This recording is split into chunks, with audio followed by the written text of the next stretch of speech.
माता मंदिर पे एक समथिंग परिस्थिति में लाश मिली है, क्या कुछ घटना है उसका? जनपद बस्ती के थाना कप्तानगंज क्षेत्रांतर्गत एक अज्ञात शव जो कल्याणपुर करचोलिया मार्ग जो कप्तानगंज में ही पड़ता है, सड़क के किनारे शव होने की बात एसओ कप्तानगंज को जानकारी हुई। इस सूचना पर फॉरेंसिक की टीम मेरे द्वारा और अन्य उच्च अधिकारियों द्वारा मौके का मुआयना किया गया। मृतक की उम्र लगभग 45 वर्ष थी। बाद में जानकारी हुई कि मृतक जिनका नाम मनोज तिवारी है, जो दुधई पार गांव कप्तानगंज में ही पड़ता है, वहां के रहने वाले हैं। परिजन से जानकारी की गई, परिजन द्वारा प्रार्थना पत्र देने के उपरांत अन्य विधिक कार्रवाई की जाएगी। शव को पीएम हेतु बस्ती मर्चरी भेजा गया है। मौके पर शांति व्यवस्था कायम है।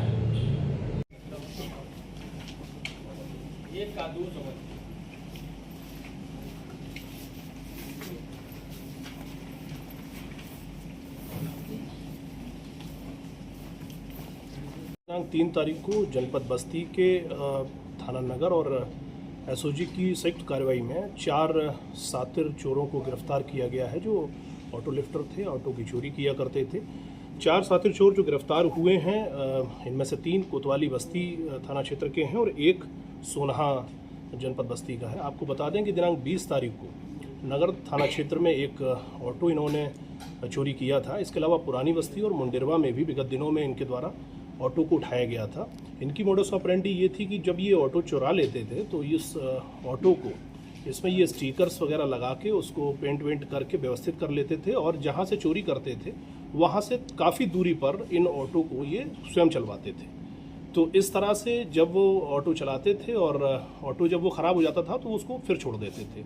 इस तरह से ये 4 लोग जो अरेस्ट हुए हैं, जितेंद्र, रवि, फारूक और शिव पूजन, इनकी पर्याप्त क्रिमिनल हिस्ट्री है। जितेंद्र के खिलाफ 19 मुकदमे हैं, रवि के खिलाफ 2 मुकदमे हैं, फारूक के खिलाफ 10 और शिव पूजन के खिलाफ 12 मुकदमे हैं। और ये लोग बस्ती, संत कबीर नगर और गोरखपुर में विभिन्न घटनाओं को अंजाम दे चुके हैं। ये एक बेहतरीन सराहनीय प्रयास थाना नगर और एसओजी के द्वारा किया गया है। इस पे शिवान पुलिस अधीक्षक महोदय द्वारा इनको 25,000 रुपये से पुरस्कृत भी किया गया है। अभी कुछ और क्या गिरफ्तारी होने में बाकी है सर? देखिए, अभी हम लोगों ने जो इलेक्ट्रॉनिक डिटेल्स और जो मैनुअली हम लोग काम कर रहे हैं उसमें और भी सफलताएं मिलेंगी। जैसे जैसे मिलती जाएंगी निश्चित रूप से आपको अवगत कराया जाएगा। ठीक सर। 28 अप्रैल को थाना कैसरबाग पुलिस पर निरुपमा श्रीवास्तव नामक महिला द्वारा बताया गया कि 25 तारीख को अपने मजबूर गली जो आवास था, यहाँ से गई थी गोमती नगर और घर खाली सुना हो गया था और उसी दिन रात में इनके यहाँ चोरी घटना हुई थी। इनको चोरी घटना की जानकारी 28 तारीख को ही इनके द्वारा थाने पर तहरीर दी गई, जिस पर तत्काल अभियोग पंजीकृत किया गया तथा पुलिस टीम इसकी छानबीन में लगी। पुलिस टीम द्वारा आसपास के 5 किलोमीटर के दायरे में लगभग सैकड़ों CCTV कैमरे दिखाए और फिर मैनुअल सुरागसी के आधार पर आज रात में 3 अभियुक्तों को गिरफ्तार किया है। उनसे पूछताछ कर चोरी गया माल बरामद किया है, जिसमें सारे जेवर और नकद बरामद की हुई है। ये इनमें एक अभियुक्त है मोहम्मद आजम, ये डिलीवरी बॉय का काम करता है और इसी बहाने ये रेकी की घटना करता है। पूर्व में भी इस तरह की घटनाएँ कर चुका है और इनके पास से ये तोड़ने के उपकरण और ये माल बरामद हुआ है। इनको गिरफ्तार कर न्यायिक परीक्षा में भेजा जा रहा है और इनके विरुद्ध और भी जो अभियोग पंजीकृत हैं उनके बारे में जानकारी की जा रही है। अभी तक जो अभियुक्त इसमें है करण वर्मा, उसके खिलाफ 14 मुकदमे ज्ञात हुए हैं और दोनों के ऊपर 4 या 5 मुकदमे इसमें साथ में आए। इनकी जो आपराधिक इतिहास है, इनकी एक्टिविटी है, उसकी और भी जानकारी। 29 अप्रैल को थाना गोसाईगंज पर एक महिला ने शिकायत की थी कि उसके पति हरिओम को कुछ लोग जमीन खरीदने के बहाने अपने साथ ले गए थे। रात्रि तक वो वापस नहीं आया तो उसकी खोजबीन करते हुए वो एक होटल पे पहुंची, जहां पे उसका पति अचेत अवस्था में मिला था उसके साथ कुछ गलत कार्य मारपीट की गई है, इसके संबंध में उसने शिकायत की थी। अगले दिन 30 अप्रैल को एक महिला आकांक्षा ने थाना सुशांत गौर सिटी पर तहरीर दिया कि उसके साथ बलात्कार की घटना हुई है और इस घटना में जो आरोपी था हरिओम था, जिसके संबंध में अचेत अवस्था में मिलने की शिकायत इसकी पत्नी ने थाना गोसाईगंज पे की थी। दोनों घटनाओं को बहुत गंभीरता से लेते हुए इसका अन्वेषण किया गया। जो घटनास्थल होटल बताया गया था, वहाँ का सीसीटीवी फुटेज देखा गया तो उसमें पाया गया कि हरिओम अचेत अवस्था में वहाँ पे लाया गया। उसके साथ 4 लोग उसको लेके आ रहे हैं। आकांक्षा की बातों में संदिग्धता प्रतीत हुई तो इससे गहराई से जब पूछताछ की गई तो इसने अपना जुर्म कबूलते हुए बताया कि इसका मास्टरमाइंड सुनील शुक्ला है, जो प्रॉपर्टी डीलर है।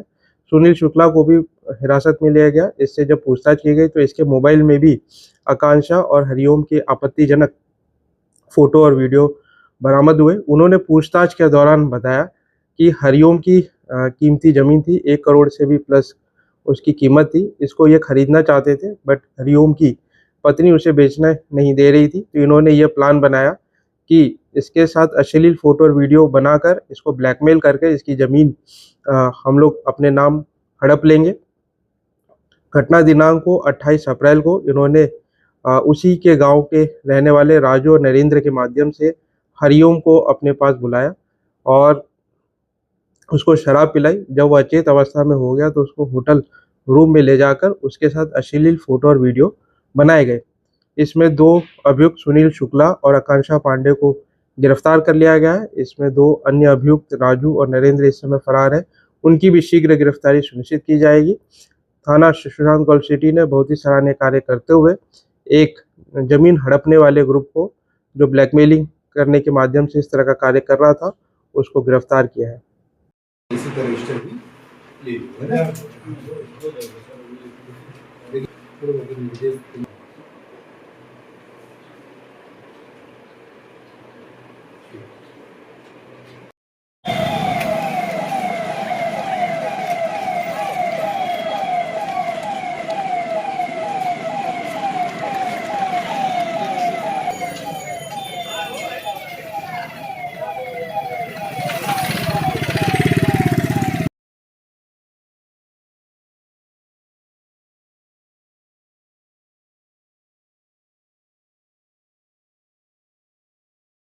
थाना कोतवाली जनपद बस्ती के अंतर्गत एक अज्ञात व्यक्ति द्वारा मोबाइल नंबर से उच्च अधिकारी गणों के सीओजी पर फोन करके स्वयं को माननीय उच्च न्यायालय का जस्टिस बताते हुए फोन करके एक जमीनी विवाद के प्रकरण में एफआईआर दर्ज करने के लिए दबाव डाला जा रहा था। इस संबंध में चूंकि प्रथम दृष्टया वार्ता संदिग्ध लग रही थी, उस मोबाइल नंबर की छानबीन की गई। सर्विलांस और थाना कोतवाली की टीम द्वारा संयुक्त रूप से की गई इस कार्रवाई में इस मोबाइल नंबर का प्रयोग कर रहे व्यक्ति की पहचान विनय कुमार चौधरी के रूप में हुई, जो रायपुरा जंगल थाना कोतवाली के अंतर्गत रहने वाला था। पुलिस द्वारा थाना कोतवाली पर सुसंगत धाराओं में अभियोग का पंजीकरण किया गया। इस व्यक्ति की आज पुलिस टीम द्वारा गिरफ्तारी सुनिश्चित की गई। ये पाया गया कि उसके पास से एक मोबाइल फोन जिसमें इस प्रकार के इलेक्ट्रॉनिक एविडेंस भी मौके पर मौजूद मिले। उसके पास से 20,000 रुपये की नकदी और कुछ नेपाली मुद्रा भी मिली। उसने जो स्वीकारोक्ति की, उसने बताया कि जमीनी विवाद में कुछ धन लाभ प्राप्त करने के लिए वो उच्च अधिकारी गणों को स्वयं को माननीय जस्टिस बताते हुए हाई कोर्ट का फोन करके इस प्रकार का एफआईआर लिखने के लिए अनुचित दबाव डाल रहा था, जिसके पीछे उसका प्रयोजन था कि वो अन्य लोगों से इस नाम पर बरगला कर वो वैध रूप से धन की वसूली करेगा। पुलिस द्वारा जो भी इसमें साक्ष्य मिले उसकी स्वीकारोक्ति हुई। इस आधार पर पंजीकृत अभियोग में उसकी गिरफ्तारी सुनिश्चित करते हुए साक्ष्यों के आधार पर अग्रेतर विधिक कार्यवाही के लिए न्यायिक रिमांड हेतु माननीय न्यायालय के समक्ष से प्रस्तुत किया जा रहा है। चूंकि इस प्रकार की घटनाओं से आम जन में एक अविश्वास उत्पन्न होता है। कई सारे लोग उच्च अधिकारी गणों के सरकारी नंबर पर फोन करके अनावश्यक रूप से एक छद्म और कूटरचित नाम का प्रयोग करते हुए अपने आप को रिप्रेजेंट करते हैं, जिस संबंध में पुलिस द्वारा यह कार्रवाई की गई है और इसमें साक्ष्यों के आधार पर जो कठोरतम कार्रवाई होगी पुलिस सुनिश्चित कराएगी।